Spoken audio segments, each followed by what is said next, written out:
উদ্যোগে চানপাড়া দক্ষিণপাড়া হাফিজিয়া ও কারিয়ানা মাদ্রাসার উন্নয়নকল্পে আজকের এই তাফসীরুল কোরআন মাহফিলের শ্রদ্ধাভাজন সভাপতি ডক্টর জনাব মোহাম্মদ আব্দুল বারী সাহেব অনুপস্থিত। বর্তমানে উপস্থিত আছেন অত্র গোপালগঞ্জ পৌরসভা, উপস্থিত আছেন অত্র পৌরসভার কৃতি সন্তান বিশিষ্ট ইসলামী চিন্তাবিদ অত্যন্ত শ্রদ্ধাভাজন ব্যক্তিত্ব গোপালগঞ্জ সরকারি কলেজের সাবেক অধ্যাপক জনাব মোহাম্মদ আব্দুল মতিন সাহেব, তার সভাপতি আছেন জামাত ইসলাম বাংলাদেশের সুদক্ষ সাধারণ সম্পাদক অধ্যাপক রহিমুল ইসলাম,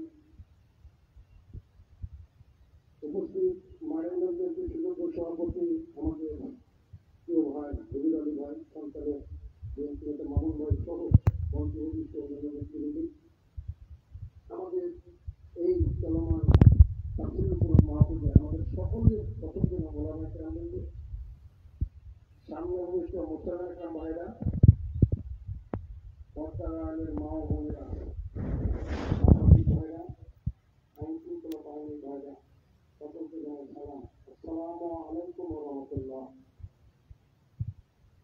এই উপস্থিতি ক্লাসের আমাদের পবিত্র গ্রন্থ শ্রেষ্ঠ গ্রন্থ আমাদের শেষ নবী হযরত মুহাম্মদ সাল্লাল্লাহু আলাইহি ওয়াসাল্লাম নাযিল হয়েছে আল কোরআন। যে প্রতিষ্ঠানে আল্লাহর গ্রন্থ মুখস্থ করানো হয়, সহিহ সালামতে শেখানো হয়, সেটাই হলো হাফিজিয়া মাদ্রাসা। তাহলে সেই মাদ্রাসার উন্নয়ন করতে আমাদের আজকের তাফসীরুল কোরআন মাহফিল সারা দেশে এটি আছে, চলছে, যতদিন পৃথিবী থাকবে ততদিন চলবে। অনেক কিছু শুরু হতে পারে, বন্ধ হতে পারে, কিন্তু আল্লাহ রাব্বুল আলামিনের পবিত্র গ্রন্থের কথা যতদিন পৃথিবী থাকবে, আল্লাহ রাব্বুল আলামিন যতদিন পৃথিবী ধ্বংস করবে না ততদিন থাকবে ইনশাআল্লাহ। প্রিয় ভাইরা আমার, আমাদের দেশে মাশাআল্লাহ 25 লক্ষর মতো হাফেজ বর্তমানে প্রায়। এটা আমাদের জন্য, আমাদের ছোট্ট দেশের জন্য খুবই গর্বের, আরো গর্বের বিষয়।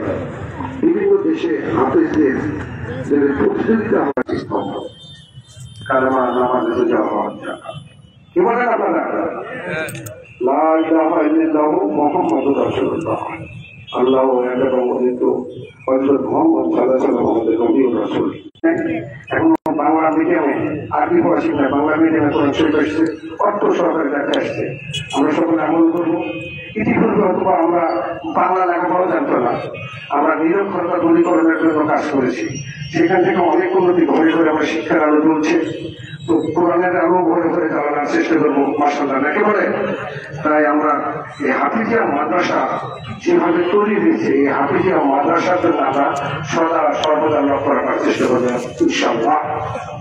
কারণ আমাদের রাশিদুল ভাই বলেছেন, একটা বাড়িতে আপনার একটা সন্তানকে যদি হাফেজ করেন, তাহলে এরকম তো সীমিত সময়ের জন্য অনন্তকাল থাকতে হবে একটা জায়গা। সেক্ষেত্রে শান্তি থাকতে চান না, অল্প সময় শান্তি থাকতে চান, বলতে অনন্তকাল যদি আমরা করি, আমার গরিব দুঃখী অসহায়ের পাশে যদি দাঁড়ায়, তাহলে ইনশাল্লাহ আমরা আর সব কিছু হবে খাস দিলে, মানুষ দেখানোর জন্য না, কিংবা হিংসার দিতে শুনে দিতে কাজ করি। ইনশাল্লাহ আমরা পরকালে আখেরাতে আমাদের লোক আমাদের সুপারিশ করবে এবং আখেরাতে অনন্তকাল আমরা শান্তিতে থাকতে পারবো। কোনো হয় না। আমি আর ওইদিকে না যাই, আমি শুধু বলতে চাই, যেহেতু আমার ভাই মেয়র সাহেব বলেছেন, আমি আমাদের প্রিয় বক্তা, দ্বিতীয় বক্তার কাছে অনুরোধ করবো, যেহেতু নির্বাচনের সময় প্রার্থী বিচারের সময় নেব। আমি একটা দলের প্রার্থী, বাংলাদেশ জাতীয়তাবাদী দলের ধানের শীষের মনোনীত প্রার্থী, রাষ্ট্রের 4 বার আসন। তবে আমাদেরকে মনে রাখতে হবে, এটা কি বিজয় মাস, আর বিজয় মাসে আমাদেরকে বলতে বিশেষ কথা, এই যে বিজয় এসেছিল 10 মাস যুদ্ধের পরে, সেটি স্বাধীনতার ঘোষক ছিলেন আমাদের শহীদ প্রেসিডেন্ট জিয়াউর রহমান। অল্প সময়ের মধ্যে দেশে এসে দেশকে বিশ্বের মানচিত্রে একটি উন্নয়নশীল দেশে দিয়েছিলেন। বিশেষ করে ইসলামিক দিন প্রতিষ্ঠার সঙ্গে ইসলামিক দিন ঘরে ঘরে ইসলামিক দিনের আলো জ্বালানোর জন্য উনি কাজ করে গেছিলেন অবিরাম গতিতে। উদাহরণস্বরূপ আমরা সকলেই জানি যে বাংলাদেশে ক্ষমতা আসার পরে সংবিধানে বিসমিল্লাহির রহমানির রহিম সংযোজন করেছেন সংবিধানে। আল্লাহর উপর আস্থা ও বিশ্বাস উনি সংযোজন করেছেন, আলেমদেরকে পাশে নিয়েছেন, আলেম ওনাদেরকে অত্যন্ত শ্রদ্ধা করতেন। বিশেষ বিশেষ গুরুত্বপূর্ণ সিদ্ধান্তে আলেম ওলামা অন্যান্য বুদ্ধিজীবীদের কাছে নিয়ে দেশ পরিচালনা করছেন, যার জন্য মাশাআল্লাহ দেশকে অনেক এগিয়ে গেছে। এবং আমাদের দেশে তো আমাদের কথা বলার অধিকার ছিল না, দলে ছিল না, একদল ছাড়া কোনো দল থাকবে না। সেখানে বহু দলীয় গণতন্ত্রের প্রতিষ্ঠা করেছেন, এখানে অনেক ইসলামী দলকে নিয়ে রেজিস্ট্রেশন দিয়েছেন, দল করার জন্য উন্মুক্ত করে দিয়েছেন। এরকম সভা সমাবেশ ছিল না, সভা সমাবেশ করার জন্য হুকুম দিয়েছেন। আমি তার অন্যান্য পরিচয় সময় নষ্ট করতে দেবেন, সেই দল আমি করি। সেই প্রেসিডেন্ট জিয়াউর রহমান যখন সেনাবাহিনী কিছু বিপদগামী সেনাবাহিনীর হাতে নিহত হন, সে সময় কিন্তু তারা ব্যাগে ছিল একটি টুপি আর একটি চায়না মাছ। তার মানে আমাদেরকে মনে রাখতে হবে কিরকম ইসলামী আদর্শে বিশ্বাসী ছিলেন। এবং তার ধানের শীষের প্রতীকের প্রথম শর্ত হল ইসলামী মূল্যবোধে বিশ্বাসী। প্রিয় ভাইয়েরা আমার, সেই দলের প্রার্থী আমি আপনাদের কাছে উদাত্ত আহ্বান রাখবো, বাংলাদেশে কেউ যদি মনে করে যে এটি ইসলামী দল, সঠিক না। কোন প্রতিষ্ঠান মনে করেন আমি একটি প্রতিষ্ঠানের নাম দিলাম জিয়াউর রহমান এন্টারপ্রাইজ ইসলাম, তাহলে তো হলো না ইসলাম। হবে কি?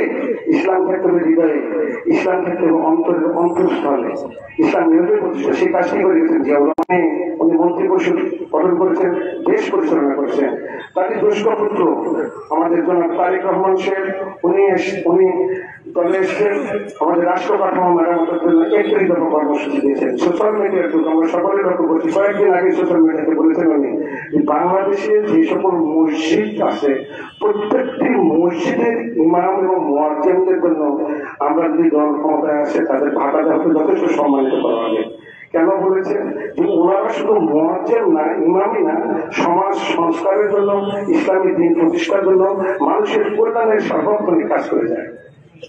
প্রিয় উপস্থিতি, আরো কথা বলেছেন এই যে 25 লক্ষ হাফেজ বললাম, এই হাফেজ যারা আছেন আমাদের অত্যন্ত সম্মানের ব্যক্তি। এই হাফেজদের কর্মসংস্থানের জন্য উনি কিন্তু জেনারেল লাইনে প্রতিটি বয়স সন্ধিকাল কে নিজের ছেলেপেলে 15 থেকে 20-এর মধ্যে ছেলে বিপদগামী হয়। তাই এই সকল ছেলেপেলের জন্য বিপদগামী নেই, তার জন্য প্রথমেই উনি হাফেজ তৈরি করার ব্যবস্থা করছেন। মাধ্যমিক জেনারেল লাইনের সঙ্গে হাফেজও হবে। তাহলে দেখেন বাপ যেটা করেছেন, মা যেটা করেছেন, উনি ক্ষমতায় আসার আগেও এই সকল সিদ্ধান্ত নিয়েছেন চাকরির জন্য, আমাদের ইসলাম প্রতিষ্ঠার জন্য এই উপস্থিতি। তাই বলতে চাই সেই দলের প্রার্থী আমি। আমাদের বাগমারা উপজেলা বিভিন্ন সময় আমরা বিভিন্ন রকম